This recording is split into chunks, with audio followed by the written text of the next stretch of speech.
বিশ্বের অন্যতম শিল্প ও পর্যটন নির্ভর দেশ ইতালি তাদের শ্রমবাজারের ঘাটতি পূরণের লক্ষ্যে এবার ৩ বছর মেয়াদী ৫ লাখ শ্রমিক নেওয়ার সিদ্ধান্ত নিয়েছে।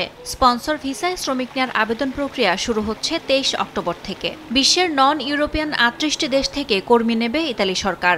২৩ অক্টোবর সকাল ৯টা থেকে আগামী ৭ ডিসেম্বর পর্যন্ত আগাম ফর্ম পূরণের মাধ্যমে আবেদন প্রক্রিয়া শুরু হচ্ছে। অন্যান্য বছরের চেয়ে এবার এই আবেদন প্রক্রিয়ায় জটিল আইন প্রণয়ন করায় দক্ষ ব্যক্তি এবং সঠিক মালিক ছাড়া আবেদন করা অনেকটাই কঠিন।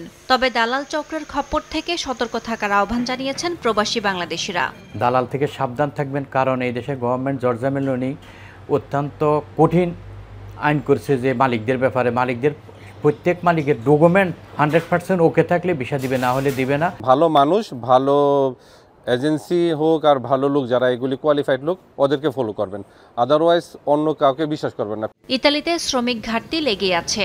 ২০২৩ থেকে ২০২৫ সাল পর্যন্ত ৩ বছরে ৪,৫২,০০০ এবং পরে কোটা বাড়িয়ে তা ৫ লাখের মতো করা হয়েছিল।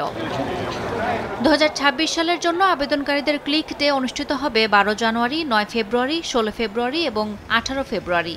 আগাম ফর্ম পূরণকারীরা ওই দিন সকাল ৯টায় ক্লিক করে তাদের আবেদন পাঠাতে পারবেন সুনির্দিষ্ট পোর্টালে।